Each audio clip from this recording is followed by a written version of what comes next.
Hi, welcome to the third video in my menstruality series, a series in which I talk all about female menstrual health and menstrual cycles. In my first video I discussed why your cycle matters, and in my second video I talked about the 5 signs that you can look for yourself in your menstrual cycle to see how healthy it is. And in this video today I'll be talking about how to actually look for those signs in your menstrual cycle. How do you go about determining what they are in your cycle and how healthy they are? So if you haven't watched those previous 2 videos, I would highly recommend going back and watching them. But just to give you a brief recap of what I've talked about so far, my general philosophy around menstrual cycles is that to have a healthy menstrual cycle, you need good overall health. So when we find signs in our menstrual cycle that perhaps our cycles aren't so healthy or so ideal or in optimum health, we can take steps that will not only improve our menstrual cycle health but also our overall health. So the 5 signs of indicators to a healthy menstrual cycle that I talked about in my last video were 1, the length and regularity of your menstrual cycle, 2, the quality of your cervical mucus or fluid that you're producing, 3 is how regularly you ovulate, and when in your menstrual cycle you ovulate. 4 was how long your luteal phase is, and your luteal phase is that second half of your phase from when you've ovulated until you next bleed. And then the 5th sign is your period, your bleed. So when do you bleed, how long do you bleed, how heavy is it? So these 5 signs make it clear how crucial it is to track your menstrual cycle. You know, without that in-depth, consistent tracking, it'd be very difficult to tell someone about these 5 signs. You might be able to tell someone how long your menstrual cycle is on a regular basis because you note it down in your calendar, but it will especially get difficult to tell someone when and how often you ovulate. Do you do that regularly? How long is your luteal phase? And what is your cervical mucus like? Have you ever really looked at it and when it occurs? So in this video I will touch on 2 forms of tracking your menstrual cycle that should give you a full picture of what your menstrual looks like and how healthy it is. So there's 2 signs, are basal body temperature and your cervical mucus. The reason you track both is that because obviously you have to track your cervical mucus to be able to determine its quality, which is the second sign that I talked about of a healthy menstrual cycle. However, you also have to track your basal body temperature because although cervical mucus builds up towards ovulation, the only way that you can establish that you have indeed ovulated is through your temperature, your basal body temperature, because it rises after ovulation. A sign of having lots of fertile cervical mucus may indicate that you are about to ovulate, but its disappearance won't necessarily mean that you have ovulated. So now that we know what we're tracking in our menstrual cycles, let's look into how we actually do this. So let's start with the basics. You need to know how to number the days in your cycle. So when we track our cycle days, we often refer to CD and then a number. CD stands for cycle day. The first day that you bleed is CD1. So that is the very first day in a new cycle. This can often feel a little bit counterintuitive because we often think about our bleed to be the end of a menstrual cycle, but actually our period is the start of a new menstrual cycle. So day 1 of bleeding is CD1, and from that point onwards you just start counting until you start bleeding again and you start a new CD1. So how do we track our basal body temperature and what is it? So basal body temperature, often referred to as BBT as well, is our baseline temperature. It's that temperature that our body has sort of as our homeostasis when it's unaffected by outside circumstances. We measure our BBT or basal body temperature after we have slept, because through this period of time we go back to our sort of baseline human system, and it's largely unaffected through hours of not doing anything while sleeping. So that is when we get the most accurate reading of our basal body temperature. So to track your basal body temperature you will need one of these, a thermometer. But this isn't any kind of thermometer. This is a specific thermometer that has 4 digits rather than 3. So your most standard thermometer that you will find is one that will give you a reading of, for example, 36.4 degrees Celsius. What you are looking for is a thermometer that will give you an extra digit. So rather than just 36.4, it might say 36.42. The reason why you need this is because the subtleties in our temperature can be incredibly subtle. So you need that extra digit to be able to see those shifts in your temperature throughout your cycle. You can very easily buy one of these thermometers on Amazon, for example, or just Google, basal body temperature thermometer, and they will come up. So how you measure is that the first thing you do in the morning, before your alarm goes off, you lie in bed like this, you turn off your alarm, you get your thermometer and you stick it in your mouth. You don't move, you don't go and pee, you don't do anything else, you don't turn on lights, you just measure. We measure basal body temperature in our mouth. So you put it underneath your tongue, and you do this either on the left or on the right side. And it's important that once you choose a side, you stick with that side. So don't go from right to left to left to right. Just stay, I'm going to measure on the right side. So every morning you put that thermometer underneath your tongue on the right side of your mouth. And what you'll know, and I'll set in a picture up here, is that what you'll notice is that underneath our tongue, you sort of have a pocket on the left and on the right side. So you want to push it into that pocket, into the very back, underneath your tongue. So the reason that tracking basal body temperature works is because if you think back to that sort of illustration, that graph of what your menstrual cycle looks like, in the first half of our cycle, before ovulation, estrogen peaks. It goes up right around ovulation. Then after ovulation, progesterone peaks. Now the hormone progesterone actually raises our basal body temperature. This is very useful, just quite interesting, is that when I know that my temperature has risen above a certain level, I know that I have ovulated, and then I get that for about 13 days. And then the morning I take my temperature and my temperature has dropped down and where it was before I ovulated, I know that when I get up that morning, I'm going to be bleeding. That is just really cool in my brain and also so useful. So there are some rules around tracking your basal body temperature that you kind of have to stick to, because like I mentioned previously, you want to make sure that you're actually reading your basal body temperature rather than just measuring your temperature as influenced by outside circumstances. You want to be measuring only when you have had a similar amount of sleep. So if you always sleep 8 hours, maybe don't measure if you've only slept 4 hours, or don't measure if you've had a nice 12-hour night. Not that I ever have those, but you might, and I envy you. Similarly, if you always wake up somewhere between 6 and 8, if you wake up at 7 or if you wake up at 10 p.m, you might not want to measure that. And it's the same with bedtime. If you always go to sleep at, say, 10:30, and then one night you go to sleep at 1 a.m. in the morning, you don't want to be measuring, because that length and quality of sleep will determine how warm you are, how much your body was able to return to that baseline, etc. Other times that you shouldn't measure because it might not be reliable is when you've had alcohol to drink the night before, or if you're ill, obviously, because your temperature will be higher. So what do I mean when I talk about a temperature shift, and what does it actually look like when progesterone kicks in your body after you've ovulated and your temperature goes up? So this will look different for everyone, but essentially the way that a standard graph will look like is that before your ovulation, your temperature range might be somewhere between 35.9 degrees Celsius to about 36.3 degrees Celsius. This will differ slightly depending, person to person, but that will be approximately. What you'll see on your graph is that when you're plotting these points in, of your basal body temperature that you've been taking before ovulation, is that when you then ovulate, that your temperatures shoot up. And that could be anywhere between sort of 36.4 to 36.9 degrees Celsius, roughly in that range. And what that means is that you'll have a graph of temperatures here, and then at the second half of your graph, the temperatures will be up here.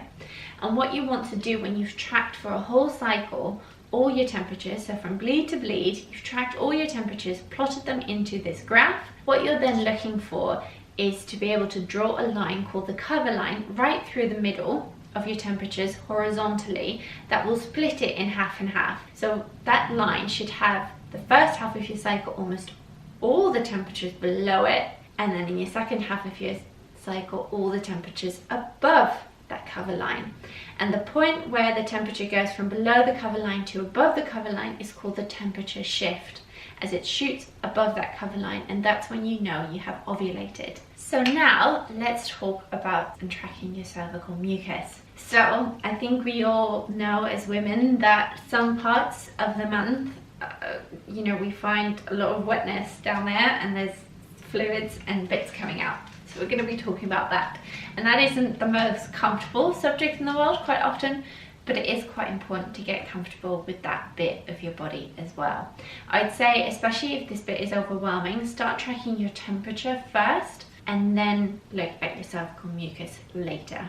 So the way that you track your cervical mucus is just by observing it, and that is what I would say is most important. It's actually what I did, and this is a little bit weird, but when I started tracking my cervical mucus at the start, I literally took a photo of my underwear every single day of that cycle and then compared it, and I was like, oh, so around here and around here it looked like this. And because I knew through my basal body temperature when I had ovulated, it was quite easy to see, like, oh, so this is what it looks like when I'm really fertile. What we say is that fertile cervical mucus looks like raw egg white. It's really wet. You know, just imagine like a raw egg white. It's quite see-through. It's really like kind of elastic in substance. And some signs that you might already recognize if you're having it are those days where you feel really wet. You might wonder, like, when you walk around, like, did I pee myself just now? Because you kind of just feel like something dropped. You might have that when you wipe and you're like wiping and it's really slippery and you need lots of tissues to kind of like wipe it up. Like, it might have a little bit of a smell to it as well. Like, there's times when you're underway and like, I kind of smell myself, but what is that smell? It might be that, you know, you have a lot of fertile cervical mucus. Some women, you know, they have it sort of actually hang out of them. So if you take off your underwear in the morning, do you have like a string coming out of you? This can feel uncomfortable to talk about, even to recognize and look at in yourself. Like, do I smell myself? Is that a particular smell to my fertile mucus? But they can be really useful things and really good indicators, because producing cervical mucus, particularly fertile cervical mucus, is crucial in our ability to get pregnant.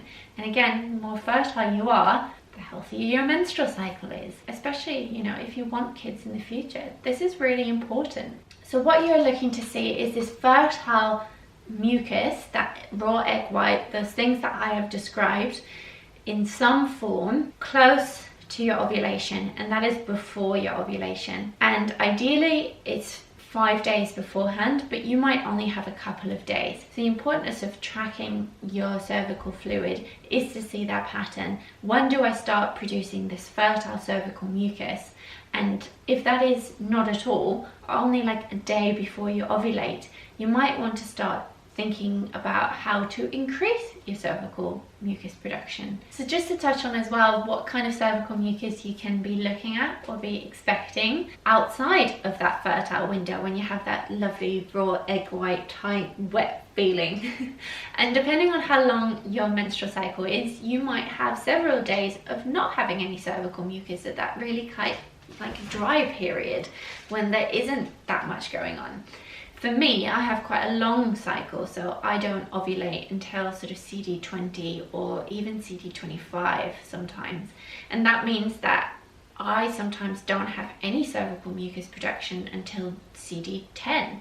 Now, if you ovulate on CD14, you might think a little bit more about not having any cervical fluid at CD10. But because I don't ovulate until another at least 10 days, I don't have to worry about that. You can also find that you have quite like lotiony or creamy cervical mucus before you start building up to that fertile kind. And this can be confused for sort of yeast infections, when you have that quite clumpy or like lotiony, really smooth but really white cervical mucus.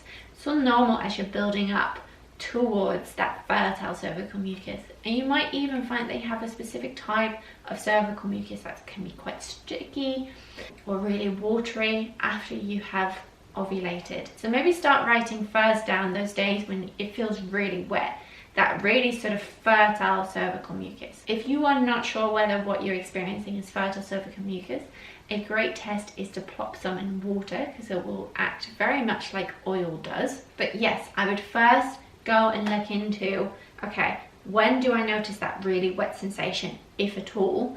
and note those days down on your graph. Then as you get further along, actually just start writing down, what do I observe every single day, and start noticing patterns in that. Now, I know some people talk about when you look for cervical mucus to actually internally look and feel. I personally found this quite misleading because your inside can be quite wet, or is wet, kind of always.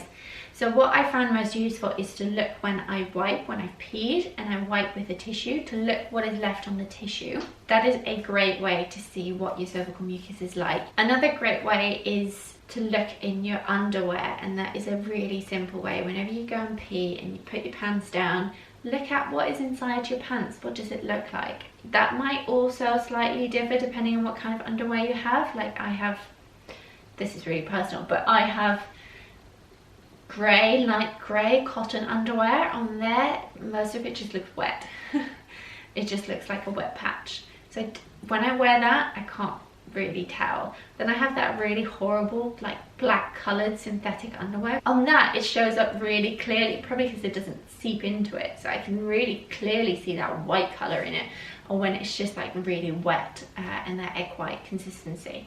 So keep that in mind as you go from underwear to underwear in different days in your cycle, that your cervical mucus might show up differently. So now that I've touched on how to track and look for both your basal body temperature and your cervical mucus, which are the two signs that we'll be tracking to give us those lovely indicators towards what a healthy menstrual cycle looks like and if we have it or if there are any problems. Now you're probably wondering, how do I actually collate this data and how do I track it? So there are lots of fantastic apps out there, as I'm sure you know, to tracking your menstrual cycle. What I would say is that you really want to be looking for an app that allows you to have a graph display of your basal body temperature, because otherwise it's going to be very difficult to draw that line through the middle. However, I know that unfortunately quite a bit of research has been coming out to show that a lot of these apps that allow us to track our menstrual cycles are sharing our personal data with third parties like Facebook.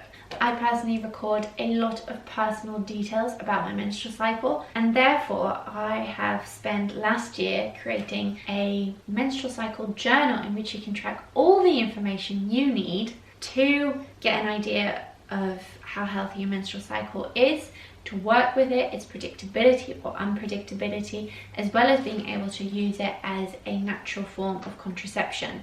So I've created this journal. It's called the BU Moon Cycle Journal, and this will allow you to track your basal body temperature and your cervical mucus, sex, any other symptoms, journal alongside it, and much more in a graph format. And I've also created a PDF version, and that allows you to print it as frequently as you'd like. So I hope that has given you a lot of information about how to get started on tracking both your basal body temperature and your cervical mucus.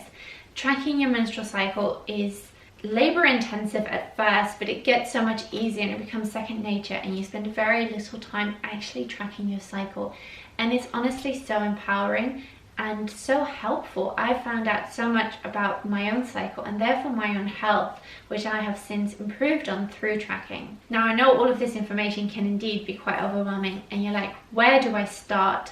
So some initial tips are: 1, start with buying a basal body thermometer and start tracking your temperature every single morning. Set an alarm, get into that habit, get into that rhythm. And the second one is to start noting down on your calendar, if you don't already do that, when you start your bleed, how long your bleed is, and then obviously when a new cycle starts. I would also recommend noting down the days when you feel that really wet, fertile cervical mucus sensations. I would also like to mention that I do offer one-to-one sort of supervision to help you actually track your menstrual cycle. So how do I do this?